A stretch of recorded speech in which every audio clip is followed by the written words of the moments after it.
우리 같이 읽도록 하겠습니다. 요한복음 2장 13절에서 22절까지 같이 읽습니다. 시작. 유대인의 유월절이 가까운지라 예수께서 예루살렘으로 올라가셨더니 성전 안에서 소와 양과 비둘기 파는 사람들과 돈 바꾸는 사람들이 앉아 있는 것을 보시고 노끈으로 채찍을 만드사 양이나 소를 다 성전에서 내쫓으시고 돈 바꾸는 사람들의 돈을 쏟으시며 상을 엎으시고 비둘기 파는 사람들에게 이르시되 이것을 여기서 가져가라. 내 아버지의 집으로 장사하는 집을 만들지 말라 하시니 제자들이 성경 말씀에 주의 전을 사모하는 열심이 나를 삼키리라 한 것을 기억하더라. 이에 유대인들이 대답하여 예수께 말하기를 내가 이런 일을 행하니 무슨 표적을 우리에게 보이겠느냐. 예수께서 대답하여 이르시되 너희가 이 성전을 헐라 내가 사흘 동안에 일으키리라. 유대인들이 이르되 이 성전은 46년 동안의 지었건을 내가 3일 동안에 일으키겠느냐 하더라.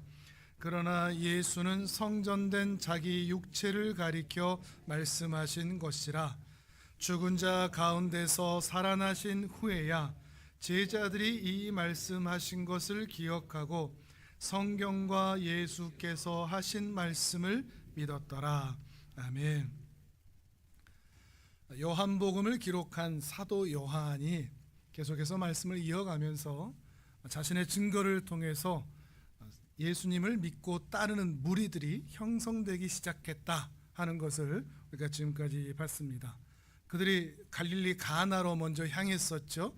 그리고 거기에서 첫 번째 표적, 혼인잔치에서 그 첫 번째 표적을 행하였습니다. 그런데 우리가 이 가나의 혼인잔치에서 나타나는 첫 번째 표적, 이것을 단순히 물을 포도주로 바꾸는 기적의 사건, 희한한 사건로 생각하기 쉬운데 이것은 단순히 기적의 사건이 아니라 표적의 사건, 무언가를 상징하는 사건이라 했습니다. 무언가를 상징한다고 했죠.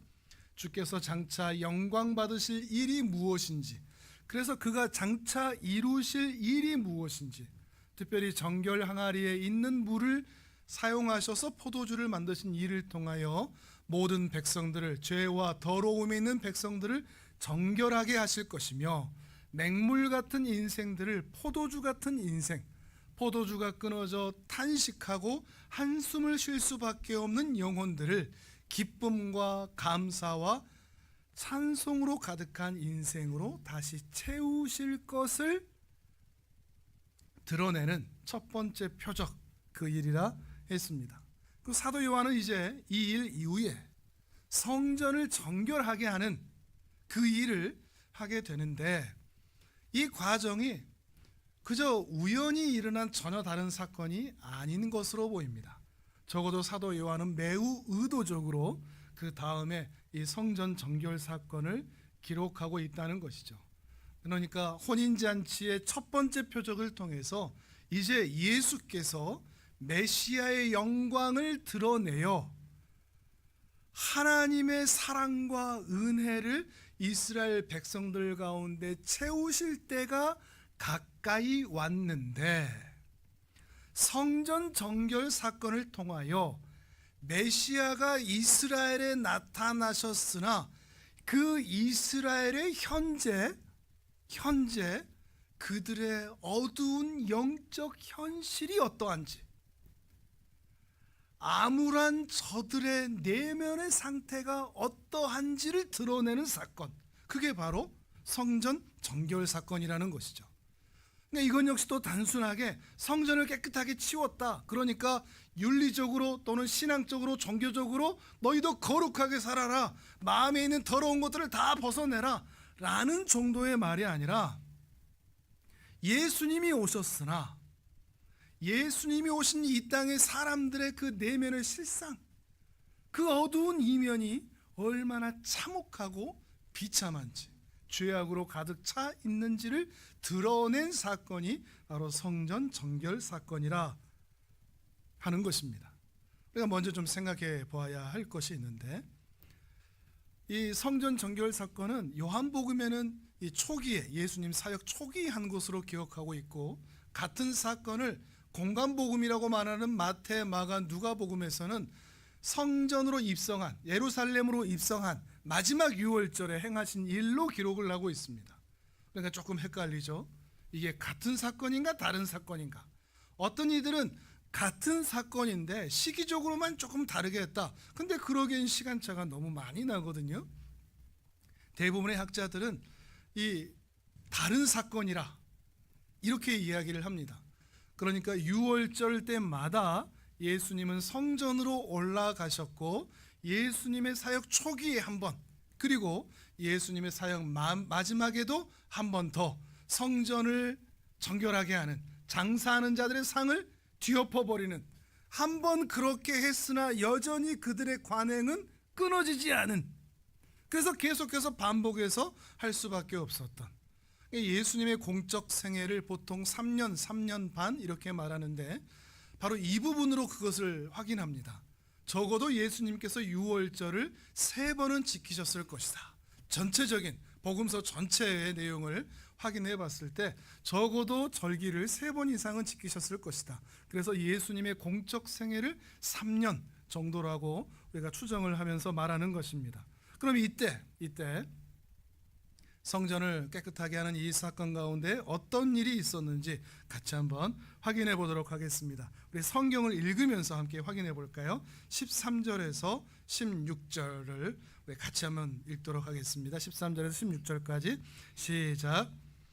유대인의 유월절이 가까운지라 예수께서 예루살렘으로 올라가셨더니 성전 안에서 소와 양과 비둘기 파는 사람들과 돈 바꾸는 사람들이 앉아 있는 것을 보시고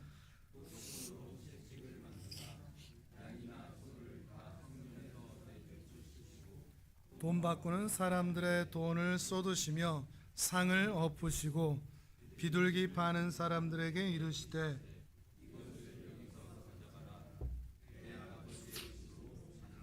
집을 만들지 말라 하시니. 아멘. 그러니까 지금 예수님은 유월절을 지키기 위해서 예루살렘 성전으로, 그러니까 가나의 혼인잔치 그 갈릴리 지역에 있다가 다시 남유다 예루살렘으로 좀 내려온 상황인 것입니다. 이때 성전 안에 누가 있었다고요? 제사에 쓰여지는 제물들이죠. 소, 양, 비둘기 파는 사람이 있고, 성전세를 내야 되기 때문에 돈 바꿔주는 환전상들이 있었습니다. 노끈으로 채찍을 만드셔서 소와 양은 다 쫓아내시고 환전상들의 상을 엎어버리시고 쏟아버리시는 것이죠. 그러면서 이런 말씀을 하시죠. 내 아버지의 집을 장사하는 집으로 만들지 마라. 이런 말씀을 하시는 겁니다. 이스라엘은 율법에 따라서 매년 3번 정한 절기에 예루살렘 성전에 다 같이 모여서 예배하게 되어 있었습니다. 율법에 따라서 말이죠. 그런데 우리가 구약판으로 하면서 그 부분을 했었죠. 북이스라엘, 남유다, 그들이 흩어졌고 포로로 끌려갔습니다. 타국으로, 먼 나라로 말이죠. 그러니까 멀리서 와야 됩니다. 멀리서 와야 되기 때문에 그 먼 곳에서 소를 끌고 올 수도 없고, 그 먼 곳에서 그 나라의 화폐를 쓰지, 이사 갔으면 다시 유대인의 화폐를 쓸 수가 없는 것이죠. 그러니 이런 편의를 위해서 이런 것들이 필요했던 것입니다. 그리고 성전에서도 그것을 장사하는 것을 허용했었고 말이죠.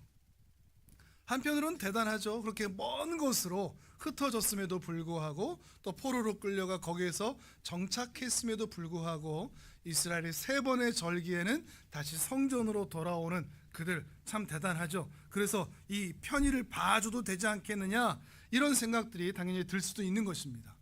장사하는 사람들도 불법 노점상들이 아닙니다. 물론 어떤 불법적인 유착이 있는 것은 사실이지만 성전을 관할하는 대제사장들에게 허락을 받은 사람들입니다. 그러니까 괜찮은 것이죠. 그 이스라엘 백성들도 다들 그냥 당연하게 여겼습니다. 마치 오래 이어져 온 전통인 것처럼 우리 아버지 때부터 할아버지 때부터 다 이렇게 성전에서 팔았어. 어느 순간 이게 당연하게 되어버린, 성전 안에 장사하는 사람 10,000원 갖고 오면 내가 9,000원에 줄게, 뭐 나는 8,000원이야, 이렇게 시끌벅적 이 소가 더 튼튼해 라고 하는 소리들 때문에 성전이 오히려 활력이 있어 보이는 그런 모습들 때문에 더 괜찮다 얘기하고 생각하고 있었는지도 모르겠습니다. 그런데 예수님은 이런 오래된 관행, 다들 묵인하던 이런 오래된 관행에 대해서 잘못되었다는 것을 지적하시고 모두 치우라 하고 뒤엎어 버리신 것이죠. 왜죠? 성전은 무엇인가 하는 것에 예수님과 이스라엘 백성들 간의 차이 때문입니다.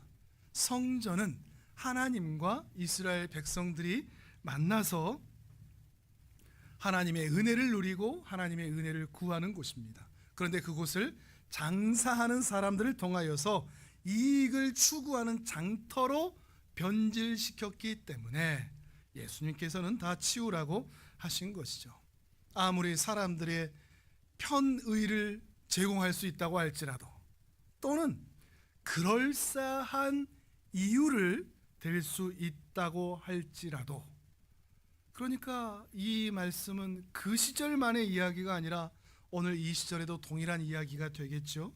결국에는 세속적 이익을 구하는 탐욕적인 변질된 저들의 모습에서 예수님은 거부의 모습을 분명히 보이시는 것입니다.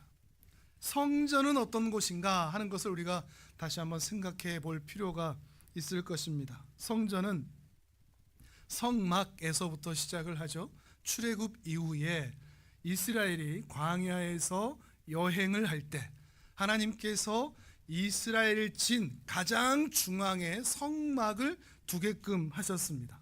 또한 후에 가나안 땅에 정착한 이후에도 이스라엘 땅 가장 중앙에 성전을 짓게 하셔서 하나님과 이스라엘 백성이 함께 거주한다, 함께 거처한다는 상징적인 표식, 이것이 바로 성전이라는 것이죠. 이스라엘의 진 중앙에 하나님의 성막, 성전이 있기 때문에 하나님께서 이스라엘과 함께 하신다는, 곧 임마누엘의 하나님이라는 것을 분명히 드러낼 뿐만 아니라 이스라엘의 입장에서는 우리가 천지를 창조하신 하나님과 언제나 동행하며 함께한다 라고 하는 자부심, 우리는 하나님께 은혜를 입은 족속이다 라고 하는 선민의식이 그 안에 있을 수밖에 없었던 것이죠. 성막이 있으므로, 그 안에 보좌가 있으므로,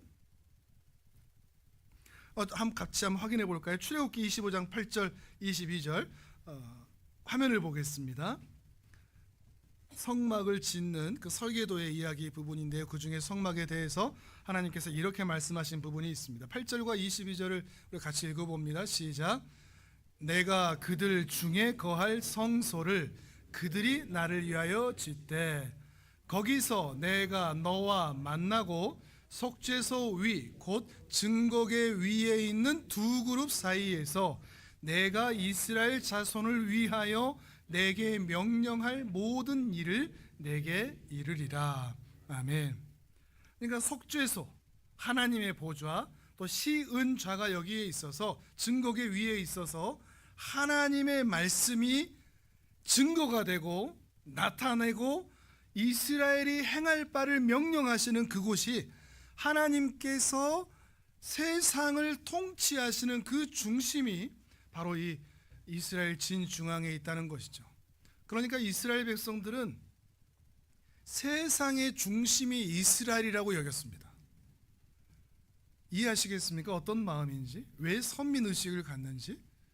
우주의 중심이 이 성막이라고 여겼습니다. 천지를 창조하신 하나님께서 여기 계신다라고 하는 그 확신 때문에 말이죠. 이스라엘은 성막과 성전에 나아가서 하나님의 말씀을 듣고, 그리고 하나님께 은혜를 구하고 복을 입고 하나님께서 가르치시는 말씀에 대하여 순종하고자 하는 그런 삶을 통하여서 하나님과 우리가 만나는 그 은혜의 장, 그것이 바로 성전이라 하는 마음으로 이 성막과 성전을 대하고 있었던 것입니다. 그러니까 이스라엘을 향해서 제사장 나라라, 거룩한 백성이라 말씀했던 것이죠. 그러면 중요한 거, 정말로 하나님께서 이스라엘과 함께 하셨을까요? 성막이 그 안에 있는데 그게 상징으로만 끝나버렸는지, 아니면 정말로 하나님께서 이스라엘과 동행하시고 이스라엘 회진 그 진 가운데 항상 함께 하셨는지 말이죠. 성막에서, 광야의 성막에서 가나안 땅의 이스라엘의 성전으로 지어지는 이 역사 자체, 이 장구한 역사 자체가 하나님께서 이스라엘과 정말로 함께 하셨다는 명백한 증거가 됩니다. 출애굽 이후에 성막을 짓게 하셨죠. 그리고 여호수아를 통하여 가나안 정복 시대가 이어질 때 성막이 늘 앞서가셔서 이스라엘을 인도하셨고 이스라엘을 위해서 싸우셨습니다. 이스라엘 백성들 모두가 그걸 봤었죠.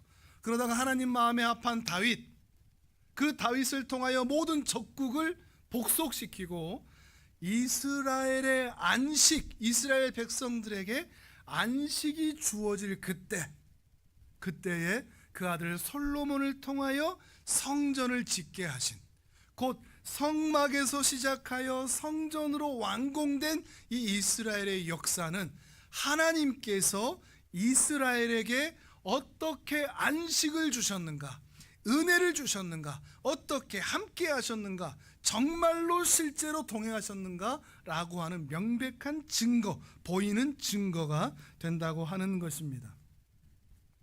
솔로몬이 성전을 봉헌할 때, 낙성식을 할 때 그 긴 기도문을 우리가 읽어보면 읽어볼수록 이 성전 가운데 함께 하시는 하나님, 그 하나님에 대한 분명한 신뢰를 가지고 기도하고 있음을 우리는 확인해 볼 수가 있습니다.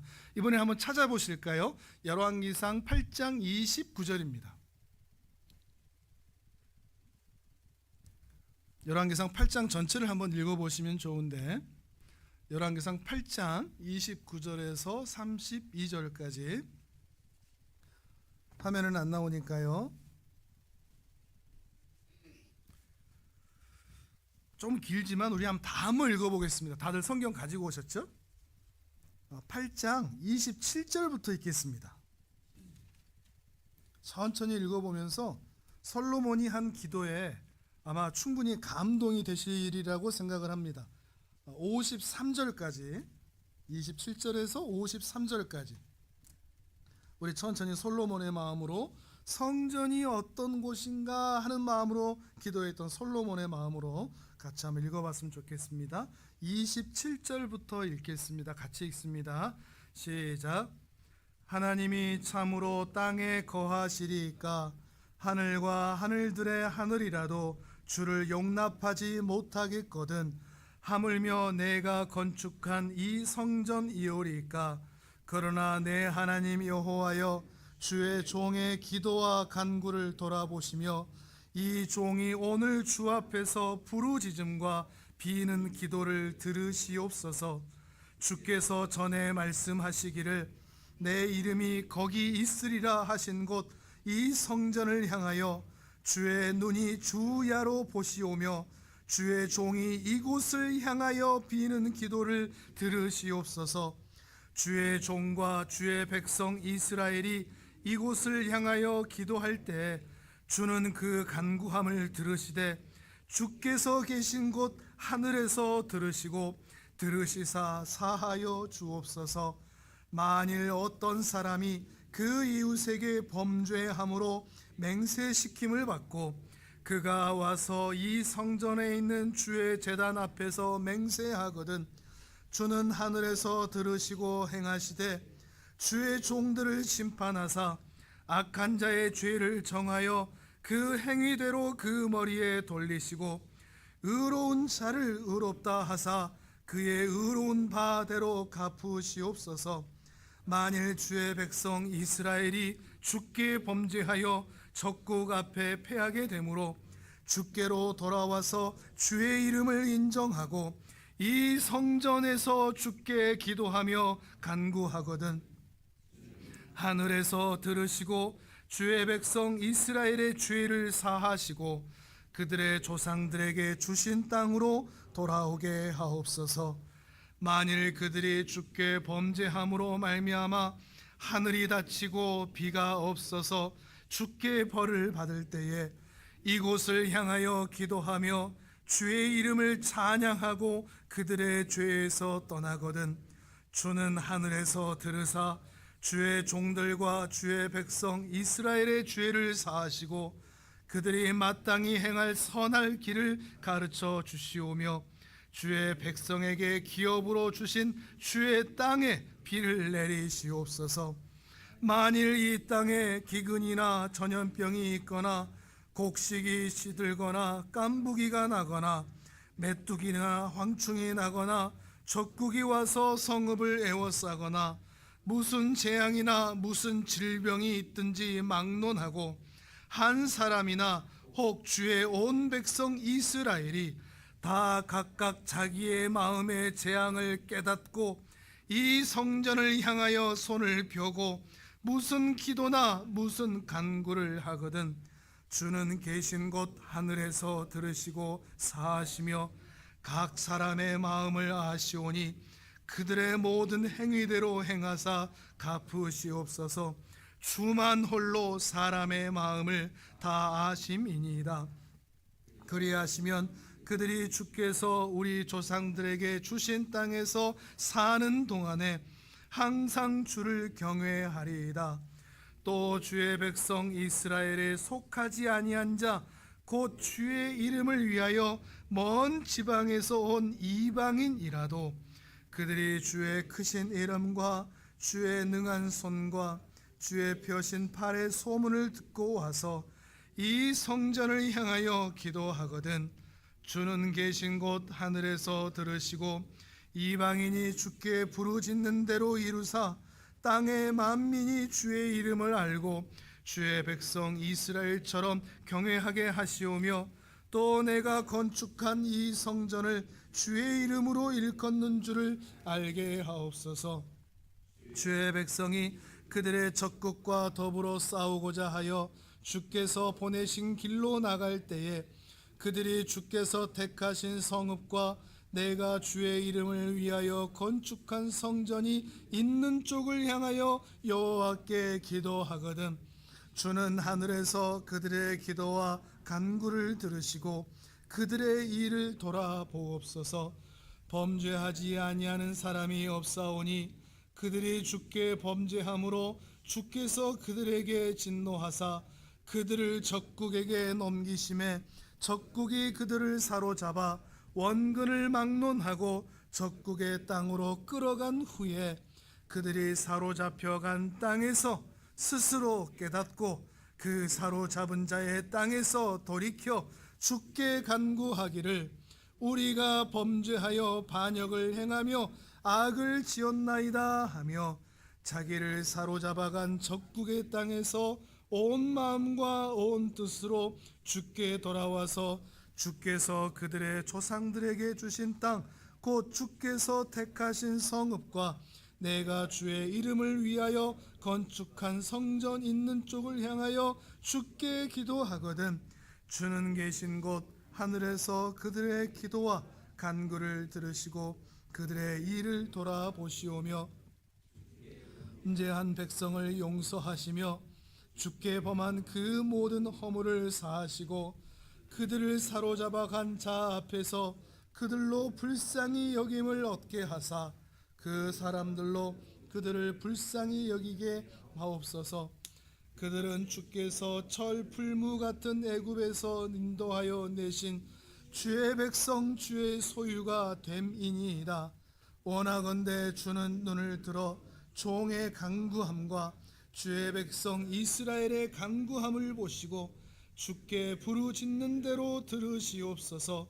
주 여호와여 주께서 우리 조상을 애굽에서 인도하여 내실 때에 주의 종 모세를 통하여 말씀하심 같이 주께서 세상 만민 가운데에서 그들을 구별하여 주의 기업으로 삼으셨나이다.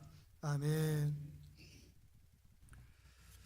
읽을 때마다 참 감동이 되는 그런 기도의 내용인 것 같습니다. 특별히 이방인들을 향한 기도가 있다는 것이 또한 놀랍습니다. 이스라엘만을 위한 기도가 아니라 이방인들을 향한 기도. 또 장차 포로로 끌려갔을 때 그 먼 이국 땅에서도 하나님의 은혜를 구하며 성전을 향하여 기도할 때, 성전으로 돌아오지 못하여 그곳을 향하여 기도할 때에도 주께서는 은혜를 베풀어 달라고, 이 이스라엘의 모든 부분을 위하여 이 성전에서 기도하는 솔로몬의 기도를 우리 함께 읽었습니다. 모든 것이 또한 죄 사함으로 연결이 되죠.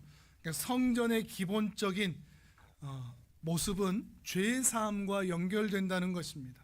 죄 사함의 은혜, 그리고 모든 환난에서 구하실 은혜, 또한 그 환난을 만났을 때 자기 힘으로 이겨낼 수 없는 자들을 향해서도 은혜를 베풀어 주시기를 간절히 소망하는, 죄로 인하여 가난하고 슬픈 자가 하나님께 도움을 구하는 곳, 그곳이 바로 성전이라고.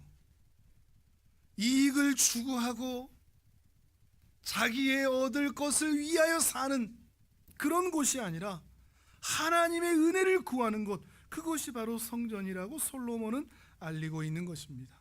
이렇게 성전은 하나님께서 그곳에서 거처를 삼으시면서 이스라엘 백성들에게 은혜를 베푸시는 곳이며, 이스라엘은 그 하나님께 나아가 그 은혜를 받으며 복을 받으며 감사와 찬송과 성결한 순종으로 하나님을 섬기는 거룩한 영역, 그것이 바로 성전이었다는 것입니다. 이렇게 하나님의 은혜와 복, 그리고 이스라엘의 섬김과 순종이 함께 버무러지는 곳, 그것이 바로 성전이었기 때문에 이스라엘에게 있어서는 생존의 가장 중요한 영적 생존의 근거지, 그것이 바로 이 성전이었다는 것이죠. 이런 의미를 알았기 때문에 다윗은 성전을 짓고자 하는 간절한 열망이 있었고요, 솔로몬은 이런 의미를 알았기 때문에 우리가 함께 읽었던 그 기도처럼 간절히 이스라엘을 위해서 기도할 수 있었던 것입니다. 이런 의미를 생각하고서 다시 요한복음 2장으로 돌아와서 예수님께서 왜 내 아버지의 집을 장사하는 집으로 만들지 마라 라고 소리치셨던 그 마음을 우리가 조금은 이해해 볼 수 있을까요? 그저 성전 시끄럽다고, 애들 쫓아내라 이런 말이 아닌 거죠. 청소 안 한다고, 소똥 있다고, 돼지는 없겠죠. 소똥 있다고, 염소똥 있다고, 비둘기똥 있다고, 왜 그런 거 청소 안 하느냐, 이런 것 때문에 화나는 것도 아닙니다. 1차적으로는 그들이 감당해야 할 신령한 직무, 백성들이 지금 얼마나 아픈지, 백성들이 지금 얼마나 외로운지, 백성들이 지금 얼마나 저들의 마음이 상해 있는지, 하나님의 은혜에서 멀어져 있는지, 백성들이 죽든지 말든지, 백성들이 아파하든지 말든지, 그것들은 그 신령한 직무는 생각하지 않은 채 자기 입에 들어갈 거, 자기 손에 쥐어질 거, 자기 배에 채워질 거에만 관심이 있는, 혈안이 되어 있는 1차적으로는 이 제사장들을 향한 책망이었습니다. 또한 이 제사장들과 결탁해서 성전을 통해서 이익을 좀 보겠다고, 성전을 통해서 이익을 보겠다고 욕심으로 거룩한 성전을 더럽히고 시장바닥처럼 시끌벅적하게 만들었던 이 장사꾼들에 대한 책망이기도 했습니다. 그런데 이 말씀은 그 부류들만을 향하여 하신 것이 아닙니다. 가나의 혼인잔치도 해석 한번, 적용 한번, 이렇게 설교를 2번 했듯이 이 본문도 오늘은 해석 위주, 다음 주는 제가 방금 말씀드린 이 부분에 대한 신랄한 적용, 지금 수위를 어느 정도까지 해야 되나 라고 생각할 정도로 이 땅의 교회들의 그 썩어진 현실, 그 비참한 현실들을 같이 한번 생각을 해보려고 하는데, 근데 그게 몇몇 부류만의 이야기가 아닙니다. 제사장과 장사꾼들만의 이야기가 아니라 사실은 이스라엘 전체의 이야기입니다. 성막이 또 성전이 이스라엘 진중앙에 있기 때문에 우리는 망하지 않아. 하나님은 항상 나에게 은혜 주셔. 요즘 우리말로 하면 난 천국 가, 지옥 갈 일 없어, 하나님이 은혜 주시고 복 주시지 라고 생각하면서 진실로 하나님을 예배하고 섬기지 못한, 정작 그 마음에는 예수 그리스도가 사라져 없는 허울뿐인 껍데기, 종교적 언어는 가득하지만, 성전에도 있지만, 예배도 드리지만, 허울뿐인 껍데기만 남은, 말뿐인 신앙만 남은 이스라엘 전체에 대한, 모든 신앙인에 대한 예수님의 책망, 안타까움, 그리고 슬픔, 그리고 분노였습니다. 그런데 말이죠, 재미있는 모습이 하나 있습니다. 예수님이 여기서 화만 내고 끝내셨으면 그냥 끝나는 건데, 성전을 어떻게 하셨다고요? 정결하게 하셨다 하는 겁니다. 희망이 되는 거죠. 가나의 혼인잔치처럼 이것도 표적이 되는 겁니다. 장차 예수님께서 하실 일이 이스라엘 중앙에 성막과 성전을 두었던 하나님의 그 크신 사랑의 뜻과 마음은 전혀 이해하지 못한 채 장사하는 탐욕의 자리로 더럽혔던 이스라엘이라고 할지라도, 그리고 더럽혀진 이스라엘이라고 할지라도 저들을 다시 청소하고 깨끗하게 하여 하나님의 집으로 다시 되돌이키고야 말겠다. 이게 예수님의 마음인 것이죠.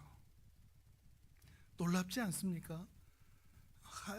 장차 우리 주님께서 그 일들을 행하실 것이라 하시는 것이죠. 그 뒤에 대화를 통해서 그것을 더욱 분명히 알려주십니다. 유대인들과의 대화를 또 함께 보도록 하겠습니다. 다시 요한복음 2장으로 돌아오셔서 18절에서 22절까지 또 한번 같이 읽도록 하겠습니다. 시작. 이에 유대인들이 대답하여 예수께 말하기를, 내가 이런 일을 행하니 무슨 표적을 우리에게 보이겠느냐? 예수께서 대답하여 이르시되, 너희가 이 성전을 헐라 내가 사흘 동안에 일으키리라.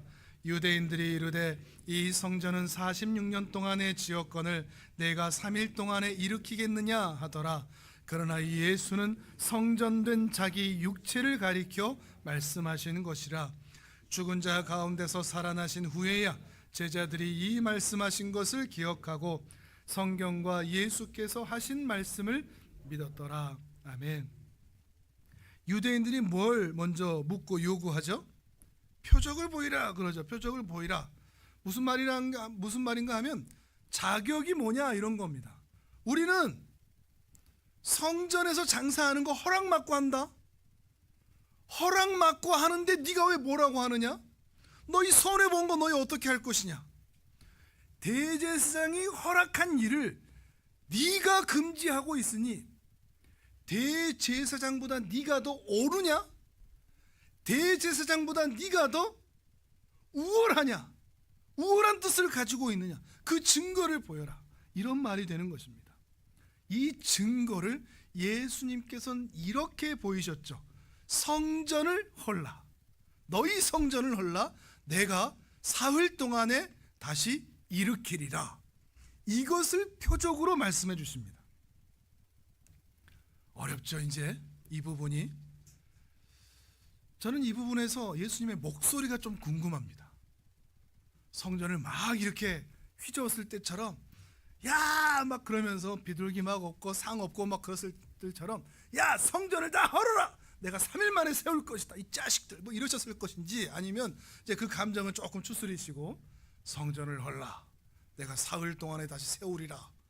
그 목소리와 자세는 어떠했을까 궁금하긴 하지만, 목소리야 어떻든 이 내용 자체는 거기 있는 사람 모두가 충격을 받을 수밖에 없는, 경악할 수밖에 없는 내용입니다. 앞서서 말씀드렸죠. 성전은 이스라엘 백성들의 영적 생존이 달린 곳입니다. 이스라엘 백성들의 자부심은 두 가지입니다. 뭘까요? 율법과 성전입니다. 우리는 하나님의 율법을 가지고 있다. 우리에겐 하나님의 성전이 있다.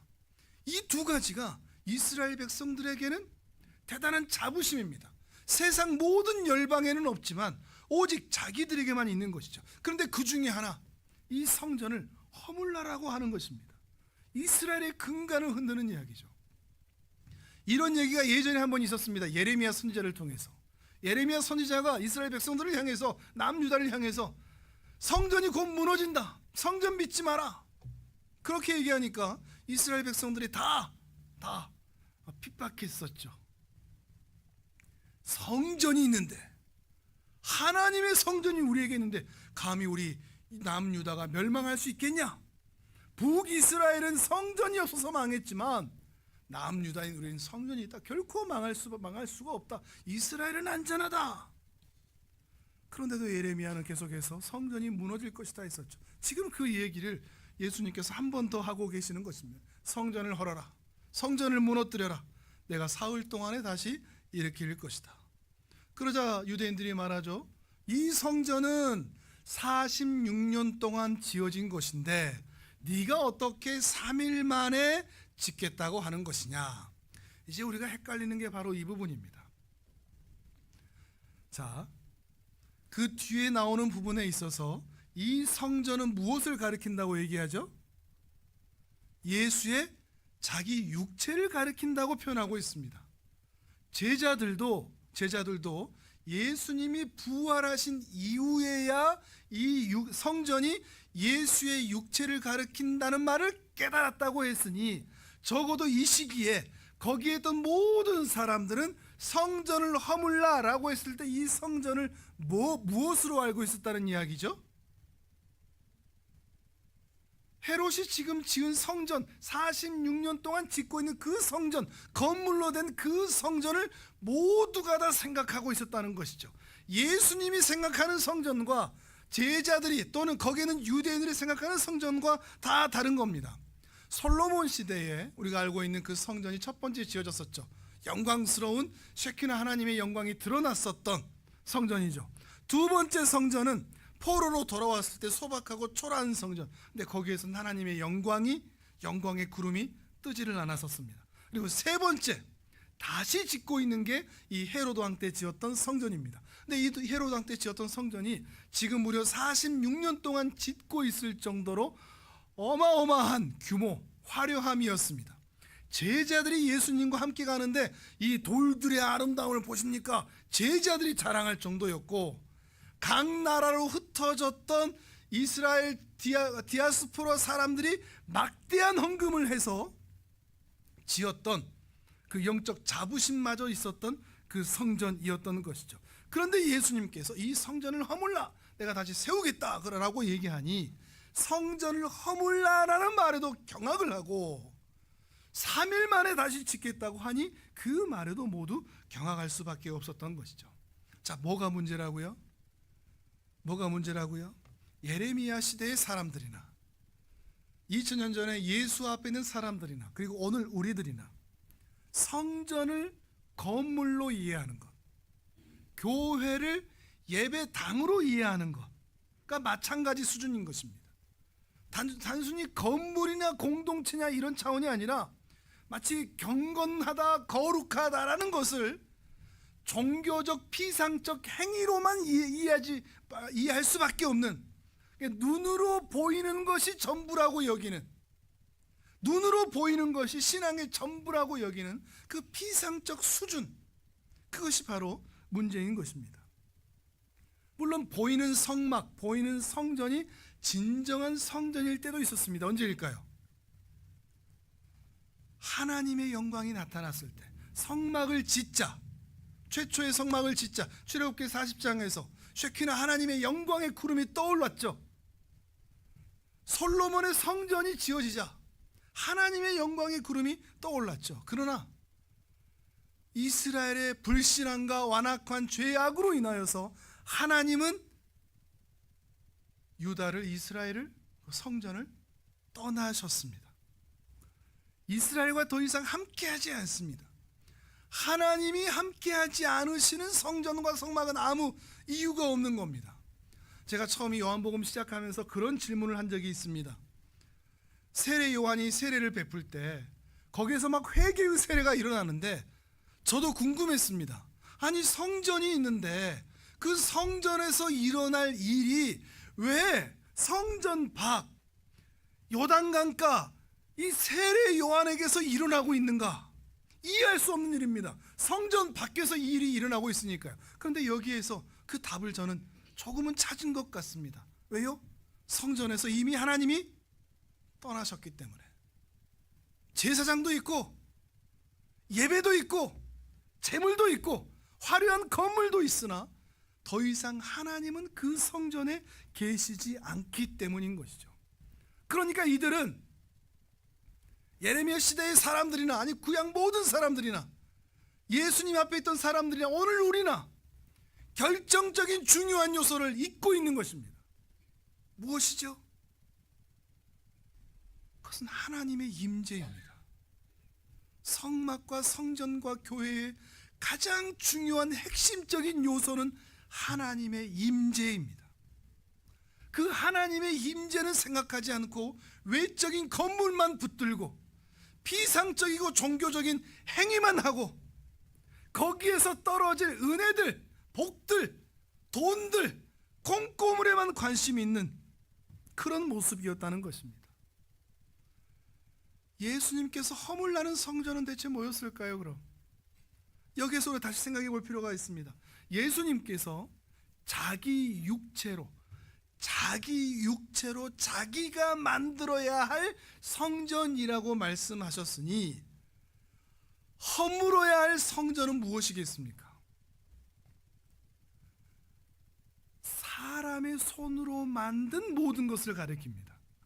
그러니까 성막에서 성전으로 이어져 오는 그 역사 전체, 사람의 손으로 행한 모든 것, 그것 전체를 다 무너뜨려야 된다는 것입니다. 사람이 했다, 사람이 하고 있다, 우리의 노력과 열심으로 이것을 이루었다라고 하는 그 모든 노력들, 왜죠?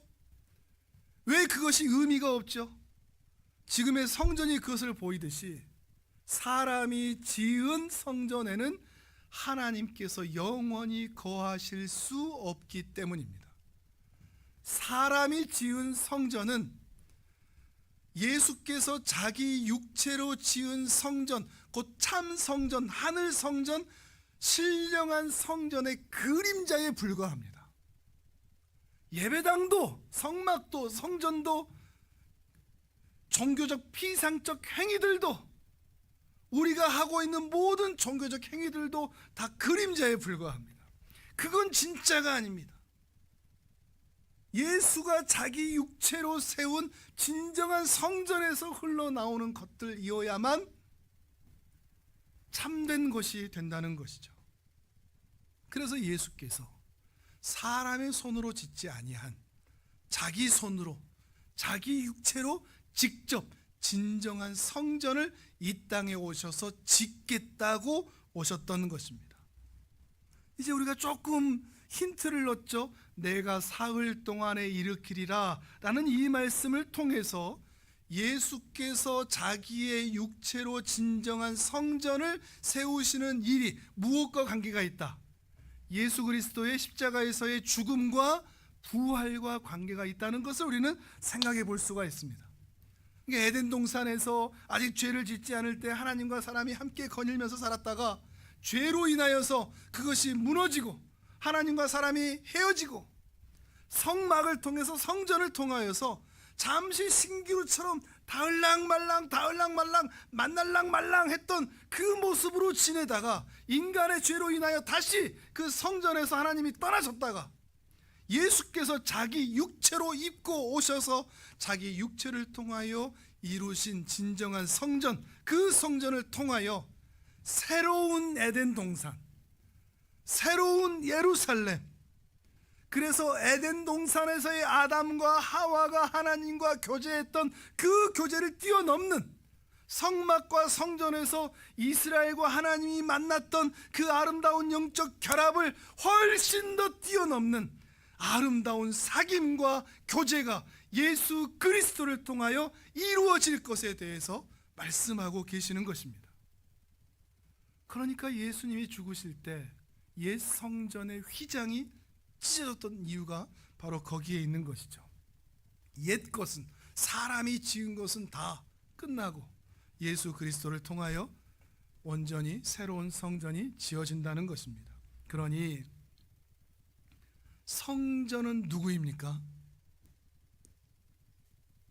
성전은 예수 그리스도입니다. 가끔씩 기도할 때마다 성전을 이 예배당처럼 얘기하시는 분들은 오늘 말씀을 통해서 그 습관을 바꾸셔야 됩니다. 너무 오랜 습관이기 때문에 쉽지 않더라도 바꾸셔야 됩니다. 성전은 건물이 아닙니다. 예배당이 아닙니다. 눈에 보이는 것이 아닙니다. 오직 예수 그리스도입니다. 우리가 교회를 다닌다는 것은 그 예수 안으로 들어간다는 겁니다. 예배를 드리러 오는 것도 아닙니다. 우리는 예배에 목숨 걸지 않습니다. 예수에게 목숨 걸죠.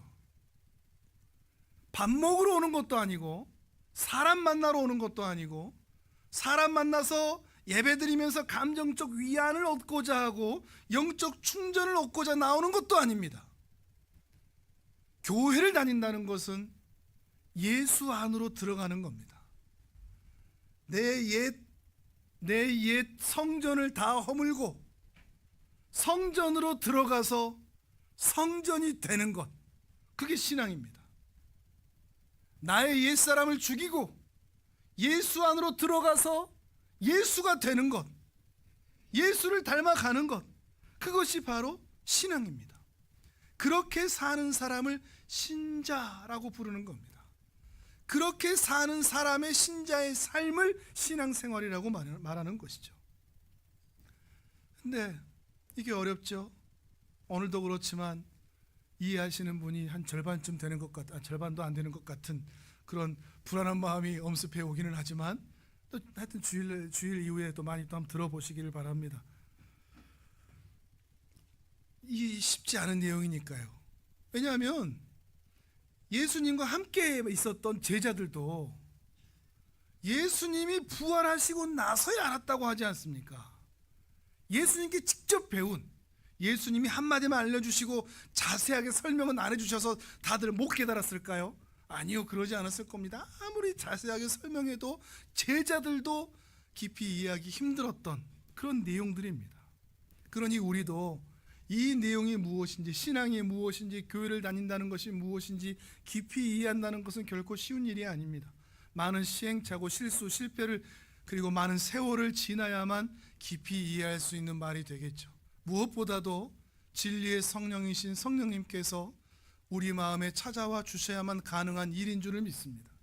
성령께서 이 말씀을 깨닫게 하시고 마음의 모든 완악한 마음들과 고집들과 자기의 생각들은 꺾으셔서 성전이신 예수 그리스도를 받아들이시고 그 성전 안으로 들어가게 하시는 그 복된 은혜가 우리 안에 이루어져야만 가능한 일인 줄을 믿습니다. 오늘 주께서, 오늘 성령께서 여러분에게 깨닫는 은혜를 주시기를 바랍니다.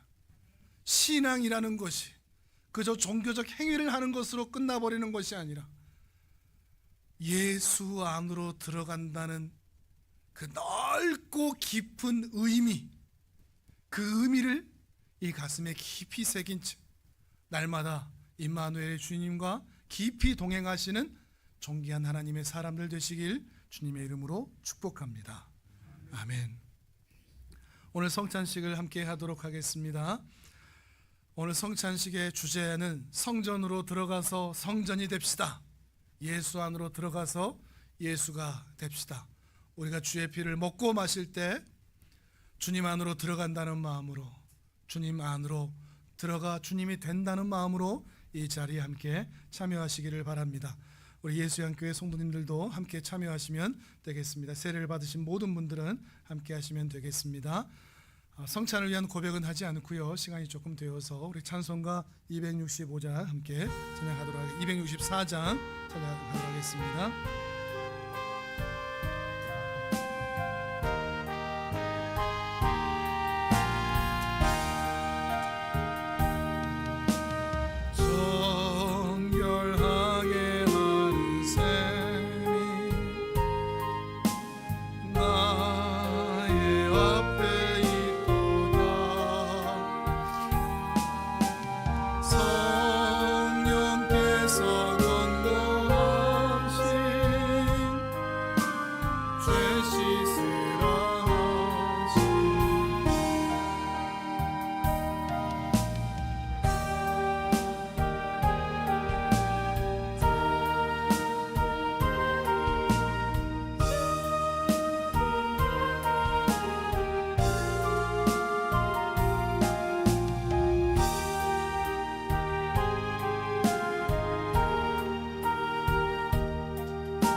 우리 시간 함께 기도하겠습니다. 우리는 주님 앞에 청소의 대상이 되지 않기를 원합니다. 버려져야 할 대상이 되지 않기를 원합니다. 그런데 수십 년 신앙생활했어도, 직분이 있어도, 업적이 있어도, 자랑할 만한 것이 있고 인정받을 만한 것이 있어도 그 마음 중심에 예수 그리스도가 없다면 아무것도 아닌 것이 됩니다. 우리 시간 기도할 때, 주여, 내가 세웠던 모든 성전들은 허물고 성전 안으로 들어가 성전의 삶을 살게 하여 주시옵소서. 예수 안으로 들어가 예수의 삶을 살게 하여 주옵소서. 내가 교회를 다니고 신앙생활을 하는 것 중에 예수의 이름이 내 삶에서 제외된 채 그 어떤 것도 행하지 않게 도와주시고 예수 그리스도를 붙잡고 믿음으로 살아낼 수 있도록 주여 내 안에 더욱 은혜를 베풀어 주옵소서. 오늘 말씀을 기억하면서 함께 기도하도록 하겠습니다. 하나님 아버지, 예수 안으로 들어가기를 원합니다. 주여 주여 부를지라도, 어떤 이적을 행하고 능력을 행했을지라도, 귀신을 쫓아내고 신령한 일을 행했다고 할지라도, 사랑할 만한 업적과 성취가 있다고 할지라도, 예수 그리스도를 마음 중심에 모셔드리지 못하였다면, 그 마음 중심에 예수 그리스도가 좌정하여 있지 아니하다면, 내 삶을 인도하시고 책임지시고 이끌어가시는 이가 내 마음 중심에 좌정하지 않고 계시다면 아무 소용이 없다는 것을 다시 한번 확인하게 됩니다. 그저 버려져야 할 대상이요, 그저 치워져야 할 대상일 수밖에 없습니다. 우리와 함께하기를 원하시는 주님, 썩어져 버릴 것들, 세상의 욕망과 탐욕들을 벗어버리고 오직 의와 그 진리와 거룩으로 진리의 옷을 입고 하나님 앞으로 나아가 그 하나님과 동행하는 믿음의 삶을 살기를 원하오니, 우리 사랑하는 성도들의 모든 삶 가운데 그 복된 은혜를 허락해 주시고 더욱 주의 은혜 가운데 살아갈 수 있는 귀한 하나님의 자녀들의 삶이 될 수 있도록 주의 은혜 베풀어 주시옵소서.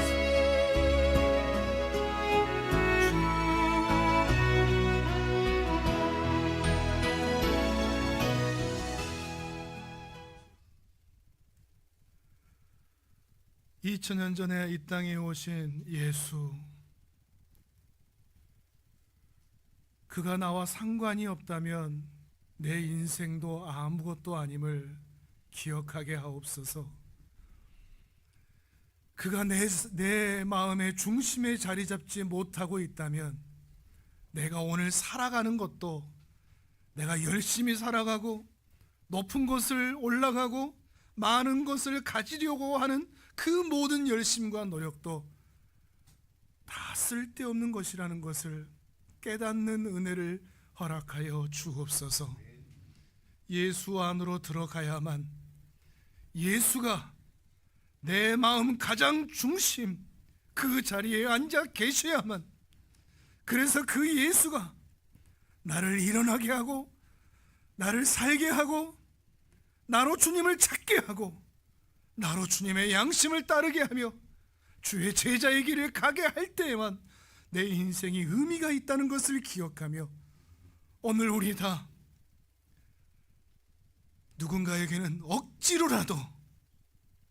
억지로라도 주의 십자가를 지고 그 길을 따랐던 구레네 시몬처럼 억지로라도 이 예수 그리스도를 마음에 모시고자 하는 그 간절한 소망이 있게 하여 주옵소서. 구경꾼처럼 이 말씀 앞에 멀찍이 서 있지 않게 하시고 하나님의 은혜를 붙잡고 의지하며 성령님이 내 안에 찾아와 말씀하시는 그 말씀들을 거부하지 아니한 채 그저 아멘으로 받으며 예수와 내가 하나 되어 살아갈 수 있는 귀하고 복된 은혜 허락하여 주옵소서.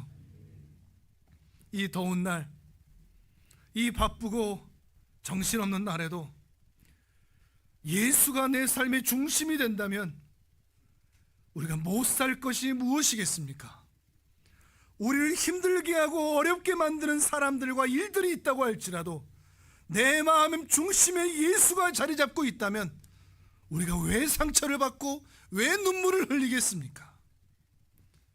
우리가 이 땅에서 슬퍼하며 눈물을 흘리며 낙심하며 단식하며 한숨 짓는 이유는 우리 마음 중심에 예수가 사라졌기 때문입니다.